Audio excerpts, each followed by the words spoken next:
Selama di Purwakarta, semua yang sakit jadi sehat. Alhamdulillah.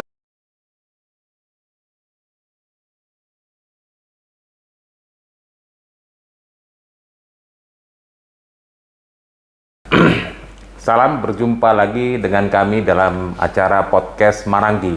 Mari berbincang lagi. Kali ini kita akan berbincang-bincang dengan Ketua Pengadilan Negeri Purwakarta, Bapak Hasanuddin SHMH. Adapun topik yang akan kita bicarakan kali ini mengenai tips dan trik ataupun kiat-kiat dalam menghadapi fit dan proper test calon pimpinan kelas 1A dan 1A khusus. Bagaimana kabarnya Pak Baik. Hasan? Sehat, alhamdulillah. Pokoknya sehat-sehat saja. Selama di Purwakarta, semua yang sakit jadi sehat. Alhamdulillah. Alhamdulillah ya. Tapi ingin saya tanyakan sebelumnya Pak, sebelum kita masuk ke tips dan trik ya Pak ya. Saya ingin tanyakan bagaimana perasaannya untuk kali ini Pak setelah selesai mengikuti fit dan proper test. Ya tentu saja plong gitu kan, karena sudah sudah pengumuman fit dan kebetulan lolos, ya tentu saja kita plong. Kita membayangkan ketika kita belum fit atau menjelang fit kan begitu stresnya, ya kan? Siap. Pusing ini nanti mau ditanya apa, kita tidak tahu kan, mau ditanya apa kita tidak tahu, apakah pas ditanya pas yang kita tahu, apakah belajar kita sudah cukup apa belum, kita tidak tahu. Jadi sama sekali tidak tahu Pak ya, kira-kira apa yang mau ditanyakan. Apa, ya kan? Kita belum punya gambaran kira-kira mau ditanya apa intinya kan. Makanya memang mungkin akan lebih baik punya gambaran kira-kira pertanyaan apa yang diberikan. Tapi memang Hakim Agung saya kira penguji nggak ada batasan, dia bisa menanya apa saja, bisa loncat-loncat pertanyaannya kan. Iya. Itu. Kalau saya boleh tahu Pak, ini kan berarti pengalaman fit dan proper test sebelumnya Bapak sudah pernah ya Pak? Boleh Sudah. cerita kira-kira berapa kali Bapak sudah Kalau fit proper test? proper test ini untuk pimpinan pengadilan saya 2 kali ya. Karena dulu pertama fit pimpinan pengadilan kelas 1B dan sekarang pimpinan kelas 1A. Kalau kelas 2 saya kebetulan belum mengalami. Belum mengalami Jadi ya Pak? 2 kali fit. Jadi 2 kali fit. Mungkin ada tambahan juga, dulu pernah mengikuti ujian yang mungkin kurang lebih hampir sama, ujian untuk mengikuti eselon 2. Untuk eselon 2 Pak? Eselon 2 itu waktu itu juga ada profil assessment atau psikotesnya, dan juga setelah lolos profil assessment ada wawancara dengan pimpinan Mahkamah Agung. Iya.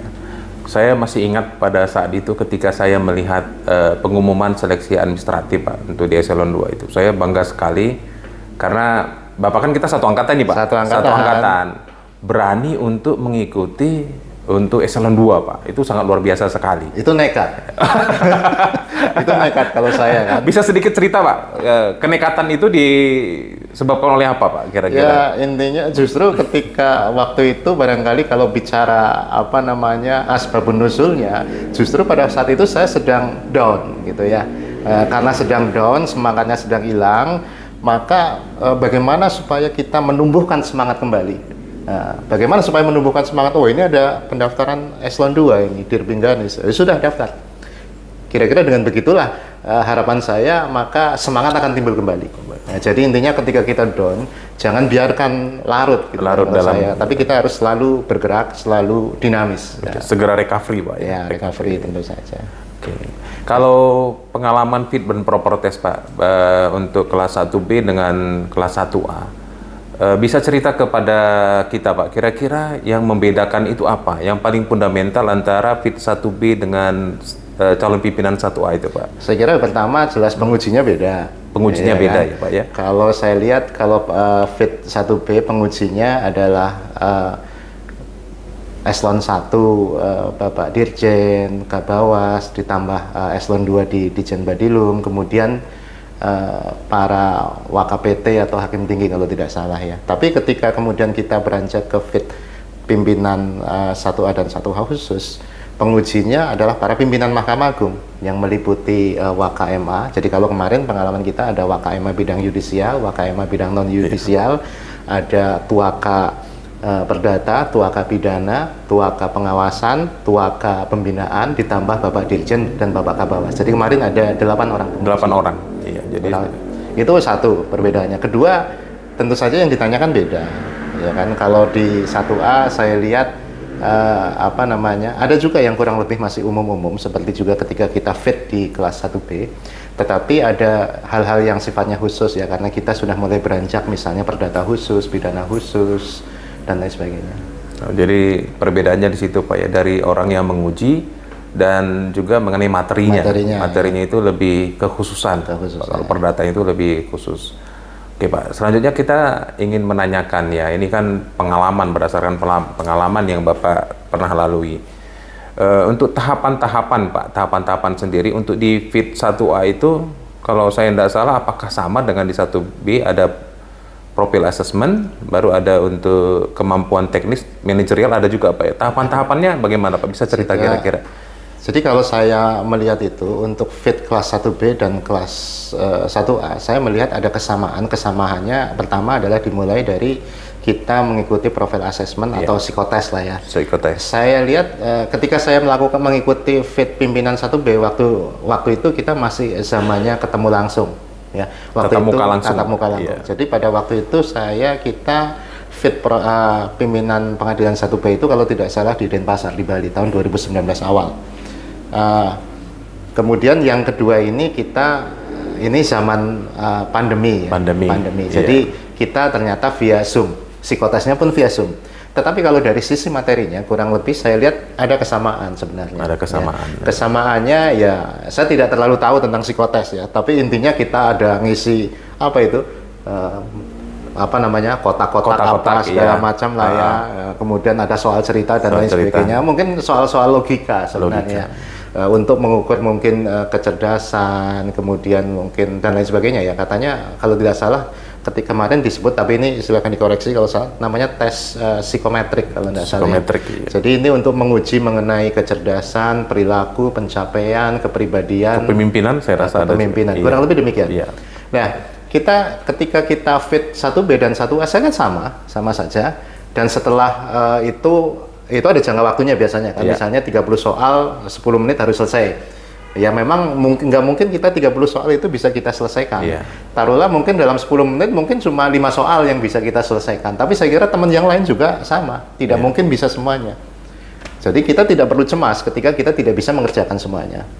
Kemudian setelah itu tes gambar biasanya ya. Ada gambar orang, ada gambar pohon, ada gambar rumah, orang dan pohon. Nah, jadi ada 3 gambar. Kemudian setelah itu ada kita membuat kelompok atau diskusi dinamika kelompok. Ya, sama kelas 1B dan kelas 2 saya kira. Kemudian kita juga ada studi kasus ya. Kalau waktu FIT 1B kita dikasih kartu kan untuk itu memecahkan suatu masalah. Memecahkan suatu masalah. Masing-masing kartu ada penggalan katanya. Ada penggalan kata, kita harus mendiskusikan sehingga ketemu perintahnya dan jawabannya. Benar. Ketika FIT 1A juga sama saja, cuma bedanya via Zoom saja. Via Zoom saja. Nah, setelah itu kita ada presentasi makalah dan wawancara pribadi dengan psikolog. Kurang lebih begitu. Saya kira dulu pun 1B kurang lebih sama. Sama saja. Jadi Pak, secara garis besarnya ada 2 tahapan ya Pak untuk psikotes, yang profil assessment tadi, yang kedua tahapan untuk materi dan manajerial ke manajerial. Oke, sekarang kita masuk ke tips dan triknya Pak, atau kiat-kiat dalam menghadapi psikotes itu sendiri ataupun profil assessment itu. Kira-kira yang Bapak alami, apa yang harus kita perdalam ataupun apa yang harus kita lakukan? Apakah kita harus diuji kesabarannya dan sebagainya, gimana Pak? Bisa? Kalau dulu ketika saya FIT 1B ya, waktu itu tentu saja kita belum tahu ya, belum pengalaman lah gampangannya, dan kita waktu itu ketemu secara fisik. Karena mau FIT mungkin kita belajar gitu malamnya kan. Tapi karena saya belajar, maka tidurnya kemalaman. Mungkin tidurnya sampai jam 2 malam baru tidur. Otomatis siangnya, paginya saya ngantuk. Justru ketika saya FIT profil assessment, psikotes yang soalnya begitu banyak, itu saya ngantuk. Energi saya, konsentrasinya mungkin berkurang. Jadi berkurang. Bahkan ada kita waktu itu, saya masih ingat ketika FIT 1B itu ada psikolognya bicara mungkin soal-soal atau apa gitu kan. Kemudian itu harus kita ingat kan, harus kita hafalkan. Kemudian nanti ada pertanyaan yang kaitannya dengan tadi yang diucapkan itu. Menjaga konsistensi kalau nggak salah konsistensi, Pak. Harus konsistensi. Mungkin daya ingat, konsistensi. Waktu itu saya pikir, waduh, saya nggak ada yang ingat karena saya ngantuk kan. Saya ngantuk semua. Tapi kemarin ketika saya FIT 1B, mungkin berangkat dari pengalaman itu, justru saya cuek saja. Pokoknya biarin aja, namanya psikotes kan sesuai kepribadian kita. apapun hasilnya ya itulah saya, itulah kita. Tapi justru karena begitu itulah mungkin lancar saja saya kira. Lancar saja. Kebetulan barangkali untuk ngisi ya mungkin saya tidak tahu hasilnya, tapi intinya ya saya bisa lah ngisi sedikit-sedikit begitu kan. Kemudian mungkin hal yang supaya waktu tidak habis adalah saya barangkali mungkin kita belajar gambar ya. Iya. Taruhlah ya sebelumnya kita belajar gambar lah. Walaupun ketika kita disuruh gambar orang itu kita bukan untuk menjadi pelukis kan. Iya. Yang penting nanti dinilai coretannya kita, kemudian ketegasan garis ya kalau nggak salah dan ya, lain Pak. sebagainya. Tapi mungkin alangkah lebih baiknya kita belajar dulu ya. Iya. Maksudnya belajar kenapa? Supaya waktunya kita tidak habis. Barangkali kalau belum pernah gambar orang mungkin butuh setengah jam. Iya. Tapi kalau sudah punya bayangan kan mungkin 5 menit 10 menit selesai. Lebih efektif ya. Lebih Pak? efektif. Jadi lebih baik belajar dulu. Mungkin Iya. belajar dulu belajar gambar orang, belajar gambar pohon, belajar gambar rumah orang dan pohon. Iya. Kurang lebih begitu. Kalau yang lain saya kira mengenai dinamika kelompok, studi kasus, wawancara itu ya biasa saja. Saya kira mungkin semua orang juga bisa melakukannya dan itu sudah penilaiannya psikolog. Kita tidak tahu ya. Jadi mungkin nggak usah dipelajari lah. Iya, Pak. Jadi bisa saya tangkap tadi dari apa yang Bapak sampaikan, untuk psikotes itu yang paling kita butuhkan adalah kesehatan yang pertama. Menurut saya kesehatan. Kesehatan ya Pak. Tidur cukup malamnya. Tidur cukup. Karena ini saya juga dapat informasi dari teman-teman yang pernah kuliah psikolog, Pak. Sebenarnya psikotes itu memang tidak bisa harus kita jawab semua benar, tidak. Iya. Ya, jadi memang psikotes itu menyangkut diri kita sendiri. Diri kita, ya. Jadi jangan ada sesuatu yang dipaksakan. Tapi luar biasa, Pak. Saya tetap salut kepada Bapak. Ya, membuat harum nama Pengadilan Negeri Purwakarta. Bapak bisa meraih peringkat 1 dalam fit proper test kemarin. Selanjutnya kita masuk ke tips dan trik ketika menghadapi ini yang saya rasa juga paling seram menurut saya Pak, karena juga saya sudah berpengalaman 2 kali untuk mengikuti fit dan proper test ya. Jadi sepertinya kita masuk ke dalam hutan rimba yang ini pertanyaannya begitu banyak kan. Kita nggak tahu, kita nggak bisa menerka seperti yang Bapak sampaikan, tidak bisa menerka apa kira-kira yang ditanyakan kepada kita gitu. Itu tips dan triknya gimana Pak kira-kira? Ya. Apakah harus seluruhnya kita pelajarin atau hanya pokok-pokoknya saja atau gimana Pak? Kalau mungkin ada juga yang menginformasikan kalau bisa itu kita tahu siapa pengujinya kita, tahu karakternya sehingga kira-kira beliau ini menguasai spesialisasinya apa. Kurang lebih biasanya itulah yang ditanyakan. Katanya ada yang begitu. Tapi kalau kemarin barangkali yang mungkin bisa di-share, saya pun tidak tahu apa yang akan ditanyakan. Saya tidak tahu. Bahkan ya mungkin kemarin kita lagi habis selesai sakit kan, bahkan saya bingung ya ketika sakit dapat undangan untuk fit proper test ya, dan ketika sudah sembuh dari sakit pun kok rasanya masih ngantuk lah, pusing lah, pelupa juga kan, otaknya jadi tulalit saya. Tapi membawa berkah ternyata Pak. Ternyata membawa berkah. Tapi kemudian intinya adalah kalau saya sendiri ketika saya fit atau profile assessment untuk psikotes itu hari kalau tidak salah Kamis ya. Kamis, hari Rabunya ada semacam simulasi untuk psikotes, hari Kamisnya psikotes, hari Jumatnya kemudian simulasi untuk wawancara. Kemudian Sabtu Minggu tentu saja kita bisa istirahat, Senin tidak ada kegiatan, Selasa kita untuk wawancara dengan pimpinan Mahkamah Agung. Saya sempat belajar tentu saja ketika hari Sabtu, Minggu, Senin kurang lebih.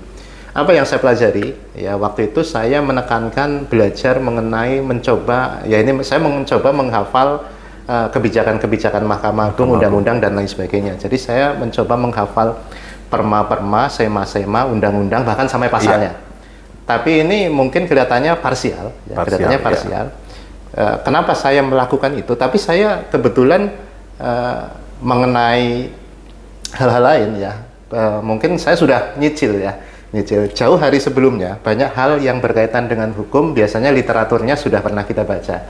Mungkin belum tidak semua, tapi kebanyakan sudah pernah kita baca. Bahkan dalam satu tema atau satu permasalahan atau satu materi, biasanya ada beberapa literatur yang kita baca. Membaca satu literatur saya biasanya tidak paham, tapi karena kemudian membaca literatur lain, pengarang yang lain yang temanya kurang lebih sama, otomatis kan kemudian kita tahu. Kita mungkin membaca itu kita lupakan begitu saja. Makanya saya mencoba mengingatkan kembali dengan pertama membuka buku itu juga saya buka, tapi saya tidak membaca buku.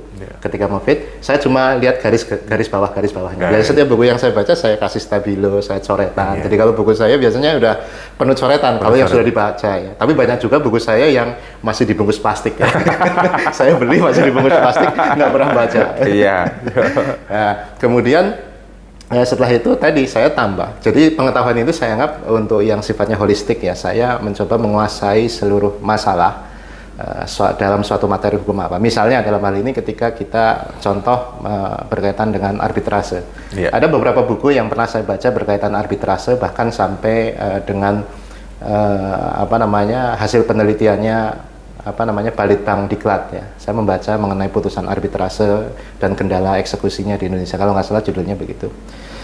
Ketika mau fit, saya tinggal menghafalkan pasal-pasalnya. Pasal-pasalnya saja. Iya. Jadi secara holistik mungkin saya ingat. Kalau saya akan ditanya itu mungkin ingat. Nanti akan saya tambah jawaban saya dengan saya kemukakan pasal sekian, undang-undang ini pasal sekian, perma sekian, sema sekian, putusan MK sekian. Itulah yang saya pelajari ketika Sabtu, Minggu, Senin. Bahkan saya membuat semacam rangkuman. Rangkuman pasal ini, saya tulis tangan. Jadi ketika tipnya tentu saja pertama kita membaca, ya kan? Ya baca apa saja, nanti ditambah lagi, jangan berpikir untuk fit, tapi ini ibaratnya untuk rutinitas kalau bisa. Ya walaupun saya mengakui 1 atau 2 tahun ini saya termasuk jarang membaca sebenarnya. Ya. Saya jarang membaca. Kita baca, kemudian kalau bisa kita tulis, ya. Jadi ikatlah pengetahuan dengan menulis. Kemudian kalau bisa kita diskusikan. Ya. Mungkin kalau di kita kan banyak sekali diskusi ya, teman-teman hakim kita kumpulkan diskusi. Ini sebenarnya juga salah satu cara kita share pengetahuan ke teman-teman, tapi sebenarnya juga memberikan benefit ke kita, karena dengan begitu feedbacknya ke kita ada. Kita hafal jadinya. Otomatis ketika kita akan memimpin diskusi, otomatis pasti kita belajar dulu. Bahkan kita siap, nanti akan ditanya apa sama teman-teman hakim kan. Makanya kita siapkan dulu. Dan mungkin kalau saya, siapapun yang nanya suatu materi ke saya insya Allah siap menjawab. Siapapun ya, mungkin teman-teman gitu kan, saya siap menjawab. Bahkan kalau saya tidak tahu, saya carikan literaturnya, bukunya. Bahkan ketika saya ditanya sudah menjawab, biasanya saya buka lagi, takut salah. Ya, kalau dengan cara begitulah mungkin kita bisa agak hafal. Ya. Dan itulah yang ternyata sangat membantu sekali ketika fit 1A. Karena ketika kita ditanya suatu hal, kita bisa menjawab mungkin waktu itu, ya mungkin kayaknya anggapan saya kita bisa menjawab barangkali lebih dari ekspektasi lah istilah saya. Mungkin ketika ditanya A, paling kan orang mungkin akan menjawab A, tapi barangkali saya akan tambahkan dengan A plus gitu kan, kurang lebih begitu. Itu luar biasa Pak, itu memang kemampuan yang dimiliki seseorang itu di atas rata-rata. Kalau menurut saya cara-cara tips dan trik itu bisa berguna bagi kita semua. Mungkin tambah lagi Pak, mungkin mental juga ya. Mental barangkali ya. Karena tidak semua orang ketemu dengan yang mulia. Yang mulia biasanya kan grogi kan. Seorang pintar pun apabila ketemu dia grogi bisa down Pak ya. Pasti. Nah, itulah makanya mental harus dilatih. Mental harus dilatih. Kalau bisa mungkin biasakan bicara di forum.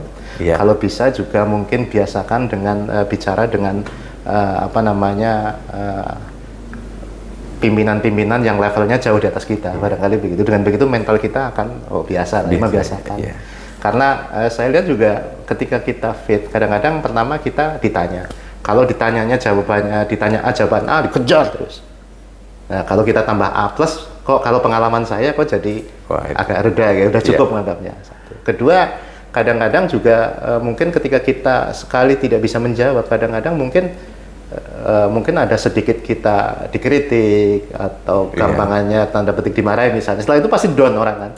Down pasti. Itu langsung hilang semua begitu down kan. Apa yang sudah kita ingat lupa semua.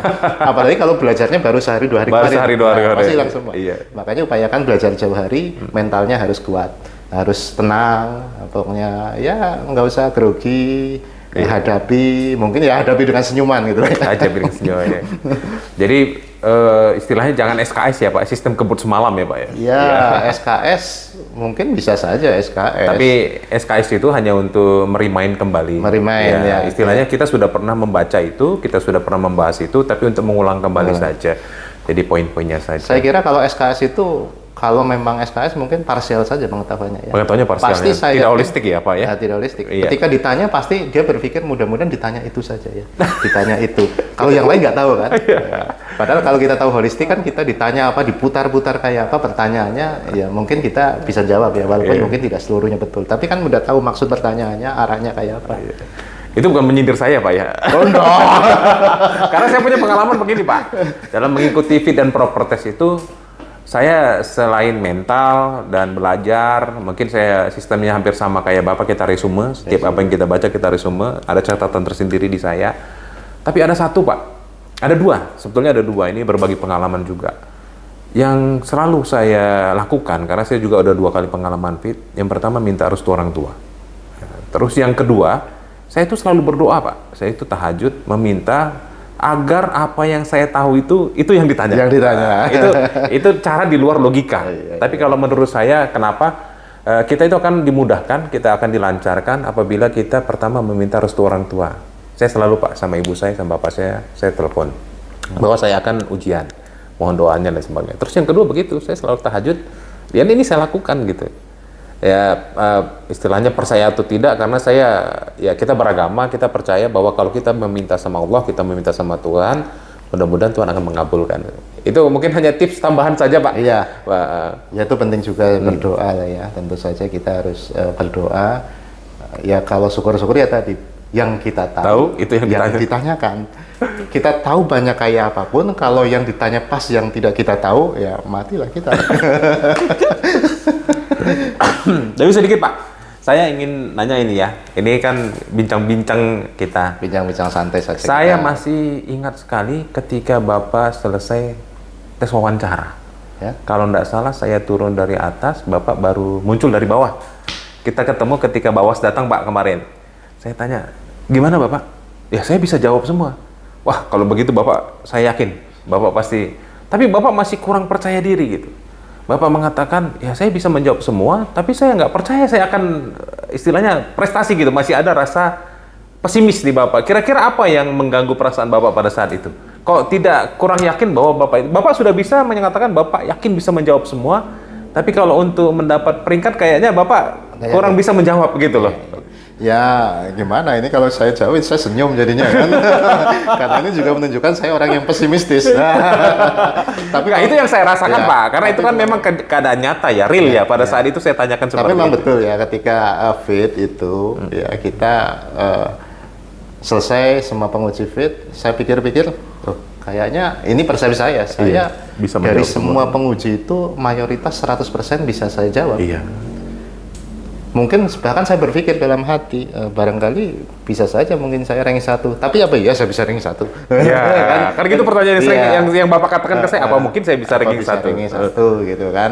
Karena barangkali kan pikiran saya di samping nilai mungkin ada hal-hal lain. Tapi ternyata fit kali ini menurut saya itu menjawab itu, bahwa ternyata pure ya, asalkan kita bisa menjawab, mungkin nilai kita bagus ya kita akan dapat peringkat. Nah, ini juga menjawab keraguan banyak orang mungkin bahwa fit itu tidak perlu, misalnya tidak perlu belajar, tetapi harus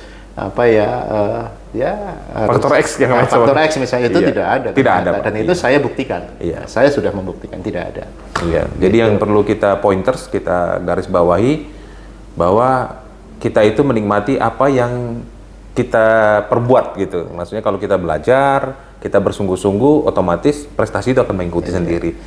Jadi tetap seperti itu ya Pak ya. Bahkan kalau masalah pesimis sebelum ujian pun apa bisa saya lulus ya. Kan begitu kan? Kalau apa bisa saya lulus ya dengan pengetahuan yang saya punya. Ketika sudah fit, saya bisa. Tapi apa saya bisa dapat ranking yang baik? Pikiran saya begitu kan. Tapi ternyata semua itu menjawab gitu kan. Ya intinya kita ternyata harus optimis, harus yakin gitu kan. Yakin dengan kemampuan diri gitu lah ya. Saya kira ya seperti tadi dikatakan Pak Damani, orang yang istilahnya orang yang beruang ya. Beruang itu bukan beruang dalam arti kata memiliki uang ya. Orang memiliki uang itu akan kalah dengan orang yang berprestasi. Orang yang berprestasi itu akan kalah dengan orang yang beruntung. Tapi orang yang beruntung juga akan kalah dengan orang yang berusaha keras, percaya pada Tuhan, berdoa.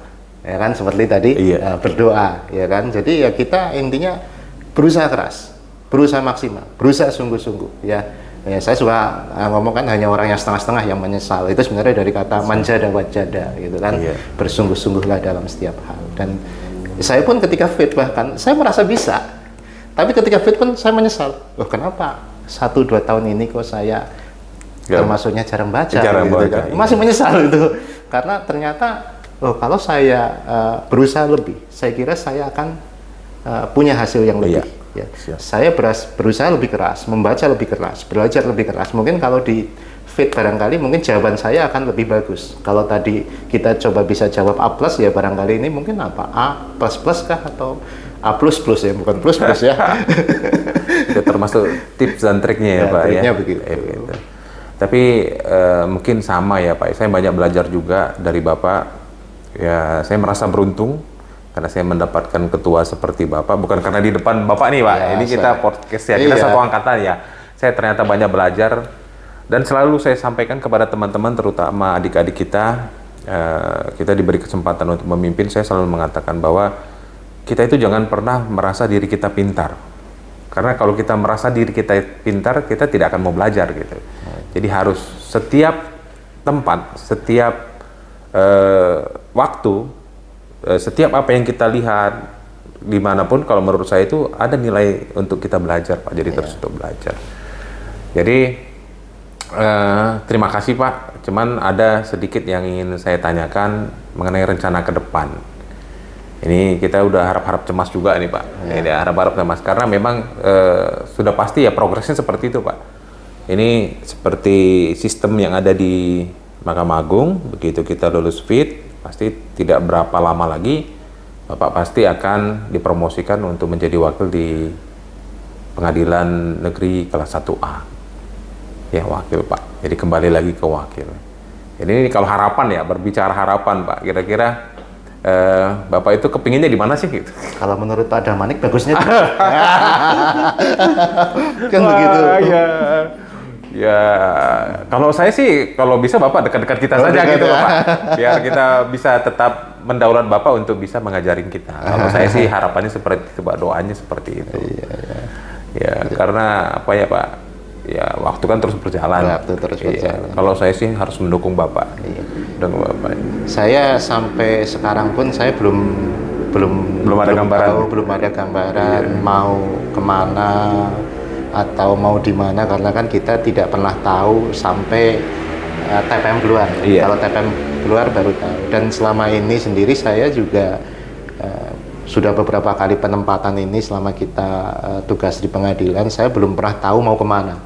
Tahunya ya ketika TPM, oh saya ke sana. Di sana sih di mana itu ya, cari di peta. Kan begitu kan biasanya dulu ketika kita awal-awal. Begitu juga ketika kita pimpinan pun saya nggak tahu. Karena ketika dulu saya pertama kali jadi pimpinan, bahkan harapan, waktu itu harapan, tapi harapan saya ke Jawa. Ternyata kan tidak. Tapi itu cuma harapan saja ya, karena kita pun tidak pernah mengkomunikasikan harapan itu misalnya dengan pemangku kebijakan atau pemangku kebijakan kan. Ternyata saya ke daerah Kalimantan, dari 2 kali di sana, kemudian ke sini kan. Di sini pun ya tentu saja, ketika saya ke Purwakarta ini juga saya tidak tahu bahwa saya akan ke sini. Sama sekali saya tidak tahu ya. Bahkan saya berpikir mungkin kalau dimutasikan ke Jawa Timur atau Jawa Tengah gitu kan. Ternyata di Jawa Barat. Ini pun saya tidak tahu apakah TPM besok akan mutasi. Kalau mutasi kemana, saya juga nggak tahu. Jadi mengalir saja. Mengalir aja pokoknya. Mengalir aja. Saya kira di tempat di mana saja baik lah ya. Yang penting tergantung kita Pak sebenarnya. Tergantung kita. Yang penting dimanapun kita berada, kita berusaha selalu berproses. Jangan berhenti berproses. Berproses itu ya ketika kita jadi hakim, tentu saja kita harus meningkatkan potensi kita. Ketika kita jadi pimpinan juga kita harus maksimal di atas ekspektasi. Kemudian kita harus selalu dinamis. Kita harus mengasah diri kita sendiri juga ya untuk belajar ini, belajar itu, menambah kemampuan. Saya kira kalau saya begitu saja sih. Bagus sekali Pak. Berkaitan dengan hal tersebut tadi Bapak mengatakan Bapak sudah banyak pengalaman ya, udah pernah ditempatkan di beberapa pengadilan. Tapi ini sekali lagi Pak, ini bukan karena podcast di Purwakarta. Saya ingin tahu sih Pak, dari sekian banyak tempat penempatan Bapak itu kira-kira yang paling berkesan itu di mana Pak? Saya kira kalau berkesan, saya kira semuanya berkesan. Semua ada kesan yang khusus. Semua ada kesan, semuanya bagus. dan kita juga ikut mewarnai, menorehkan kesan-kesan di situ juga. Kita usahakan begitu kan. Saya mungkin saya pernah di daerah Gorontalo, di Kalimantan Barat 2 kali, dan di sini semuanya berkesan. Di sini spesial untuk Purwakarta, saya lihat ya saya berkesan sekali karena teman-teman ternyata begitu kompak. Ya, saya lihat teman-teman di PEN Purwakarta ini kekeluarganya luar biasa, soliditasnya luar biasa, kebersamaannya luar biasa, yang tentu saja karena kompaknya itu, luar biasanya itu, maka gampang sekali mengeksekusi kebijakan apapun. Nah, saya lihat begitu. Jadi inilah di Purwakarta ini yang menurut saya luar biasa. Ya, nah, mungkin ya ini tidak ada duanya. Ya. Ini juga saya ngomong ini bukan karena saya lagi di Purwakarta ya.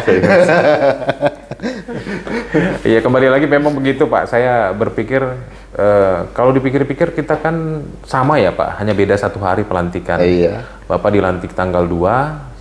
Terus besoknya saya tanggal 3 Pak, Bapak nanti sebagai wakilnya Bapak. Saya merasa bahwa belum banyak yang kita buat untuk Purwakarta gitu. Seakan-akan kok waktu itu sangat cepat sekali berjalan. Mungkin karena kita kompak, segala sesuatunya itu kita bicarakan, dan segala sesuatunya itu memang kita pikul bersama gitu Pak. Jadi tidak hanya bekerja beberapa orang saja. Memang itu menjadi modal bagi kita Pak. Kita harus bersyukur juga kita mendapat penempatan di suatu tempat yang kekeluargaannya dan kekompakannya luar biasa. Itu tidak terlepas dari kepemimpinan Bapak juga kalau menurut saya begitu Pak. Iya, kita selalu, ya inilah modal yang harus kita utamakan ya. Kita mulai dengan membuat bagaimana kita semua kompak. Jadi itu kan bagian dari kita membangun komitmen ya. Komitmen kita ini harus menjadi komitmen bersama kurang lebih kan. Dalam arti untuk tujuan baik organisasi. Makanya untuk itulah kita harus sering berkomunikasi dengan teman-teman semua di satker kita. Bagaimana membuat teman-teman ini nyaman, kompak, solid. Dan kalau istilah saya lebih senang teman-teman yang punya inisiatif kan, teman-teman yang punya kreativitas. Jadi kalau istilah saya kan bottom up. Benar. Bottom up tapi partisipatif. Bottom up, idenya dari teman-teman semua yang bersama-sama mengerjakan. Kenapa saya senang bersama-sama mengerjakan? Supaya ada rasa memiliki. Dengan adanya rasa memiliki, maka saya kira itu bagus. Itu akan langgeng segala-galanya dan makin lama akan semakin bagus. Dan satu lagi perlu saya tambahkan Pak, kita berkreativitas tapi nggak pernah dimarahi Pak.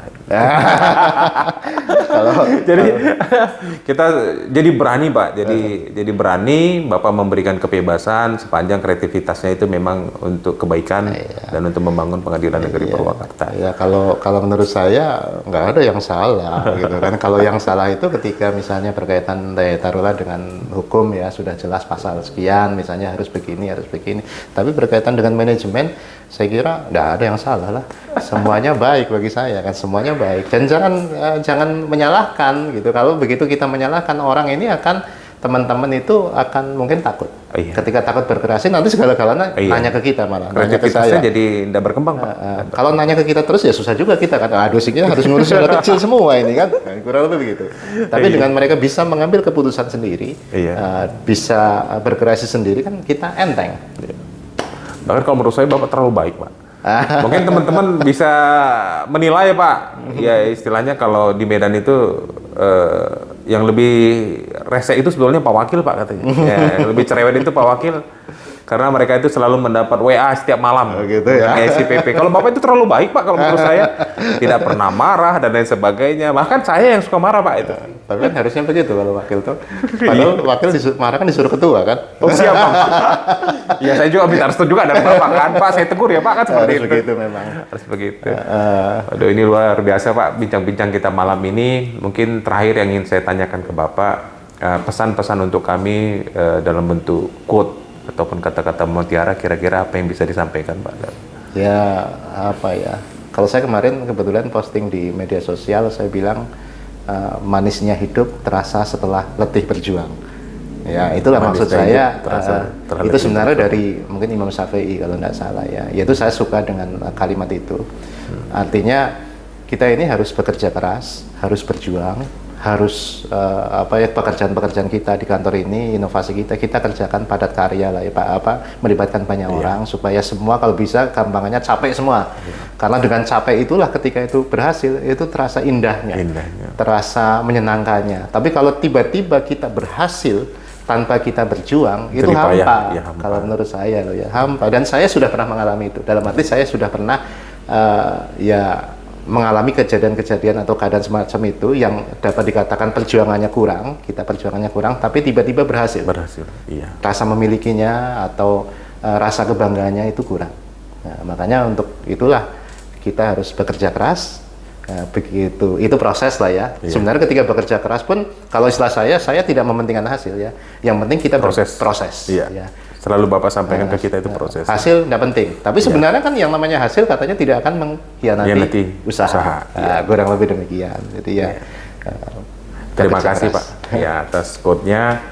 Kami mendoakan, kami akan senantiasa keluarga besar Pengadilan Negeri Purwakarta mendoakan Bapak mendapat tempat yang terbaik nantinya ya sesuai dengan keinginan, dan kami mendoakan juga Bapak karirnya terus menanjak. Oh, amin. Yeah. Kita juga mendoakan teman-teman, Pak Wakil utamanya juga karirnya naik.